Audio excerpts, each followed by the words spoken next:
Roso amin'ny asa fanavaozana fotodrafitrasa fampiakaratosika etsy Betongolo izay entina hanatsarana ny famatsiana rano eto Antananarivo ny Jirama.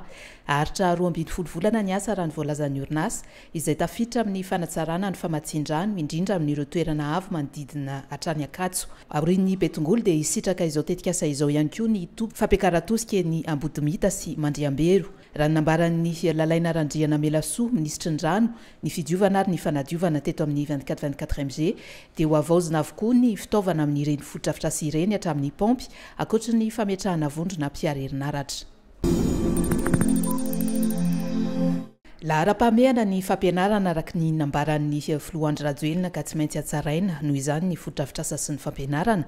Mpianatra roa eto manerana ny nosy no efa nahazo fotodrafitrasa vaovao izy raha nitokana ny EPP Iavoloha. Mahazaka mpianatra 100 ity sekoly fanabeazana fototra vaovao eny akaikin'ny lapam-panjakana voanotokanana ity. Ahitana fitaovana informatika moderna toy ny écran interactif sy tablette. Notolorana fitaovam-pianarana ihany koa ireo mpianatra ary nahazo boîte Showsbox misy kilalao sy fanomezana samihafa avy any Etazonia. Anatanteraka varavarana misokatra ny Zoma sy Sabotsy izao ny fakulten'ny toe-karena fitantanana ary sosiolojia EGS eny amin'ny Universitény Antananarivo. Etsika ahafahan'ireo mpianatra afa-panadinana bakalorea faranteo na ireo tia handrato fianarana mijery ireo fandaharam-pianarana eny anivon'ny ity fakulte ity. Afaka ifandray mivantana amin'ny mpampianatra ireo mpitsidika, ampifondrona ireo andrim-panjakana lehibe sy orinasa mpiara-miombonantoka ihany koa ny etsika ahafahan'ny mpianatra mametraka CV sy mifandray amin'ireo mpampiasa. Anomanana ny fandraisan'ny Madagasikara anjara amin'ny Fevrier 20 ny firenena mikambana ataony 12 hatramin'ny 17 septambra izao any New York dia nisy ny fivoriam-pandrindrana ny rahan'ny sotenan'ny gouvernemanta sy ny fiadinan'ny repoblika ary ny rafitry ny firenena mikambana ny tanterahana teny amin'ny ministeran raham-bahiny. Amin'ny mahafilohan'ny sadaikan'ny Madagasikara dia mikasa ny anamafy ny andraikiny amin'ny mahampitarika ny faritra aty atsimon'ny Afrika isika hoy ny tatitry ny ministeran'ny raham-bahiny.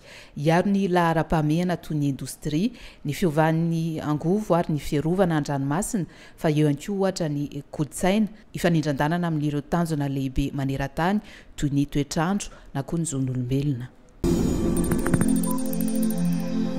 Hiditra kianja amin'ny Kozafa Cup ho an'ireo latsaky ny 17 taona ny Barea amin'ny Zoma izao any Harare, Zimbabwe. Ifandona amin'ny Malawi, Madagasikara ao amin'ny kianja Ngoni Moas ho an'ny lalao voalohany izay hanomboka amin'ny iray ora tolakandro oreto Madagasikara.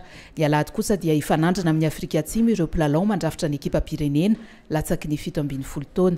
Aorian'izay ny talata 19 septambra dia i Zambia no mpifanandrana amin'ny Madagasikara. Tanjona napetraky ny Barea ny ivoaka ho mpitarika ao amin'ny vondrona misy azy na raha izany ny azo ny toerana faharoa tsara indrindra amin'ireo vondrona telo azona miditra amin'ny manasadalana.